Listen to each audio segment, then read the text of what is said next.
नमस्कार, तुम्ही ऐकत आहात DSM न्यूज.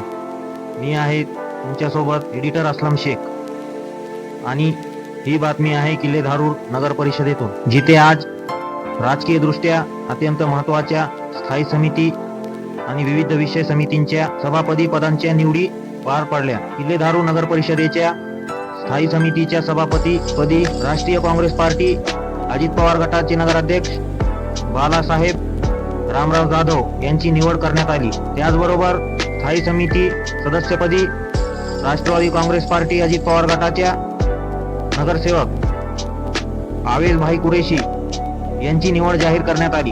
आज पार पडलेल्या या विशेष सभेत विविध महत्त्वाच्या विषय समित्यांचे सभापती व उपसभापती निश्चित करण्यात आले. पाणी पुरवठा व जलनिस्सारण समितीच्या सभापतीपदी राष्ट्रवादी काँग्रेस पार्टी अजित पवार गटाच्या उपनगराध्यक्ष बानो बेगम शौकत अली सय्यद यांची निवड करण्यात आली. तसेच नियोजन विकास व सार्वजनिक बांधकाम समितीच्या सभापतीपदी राष्ट्रवादी काँग्रेस पार्टी अजित पवार गटच्या नगरसेविका संगीताताई अनंत भावटाणकर यांची निवड करण्यात आली.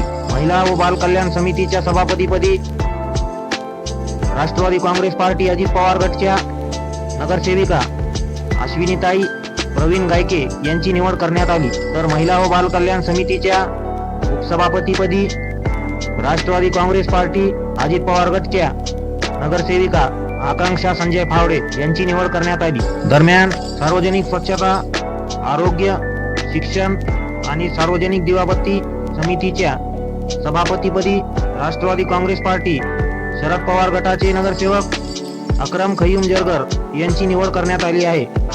या सर्व निवडी शांततेत आणि लोकशाही पद्धतीने पार पडल्या. किल्ले धारूर नगर परिषदेतील सत्ताचे समीकरण स्पष्ट झाले. या सर्व निवडी शांततेत आणि लोकशाही पद्धतीने पार पडल्या असून किल्ले धारूर नगर परिषदेतील सत्तेचे समीकरण स्पष्ट झाले आहे. अशाच ताज्या, अचूक आणि विश्वासार्ह बातम्यांसाठी पाहत रहा DSM न्यूज. मी एडिटर असलम शेख तुमची रजा घेतो. धन्यवाद.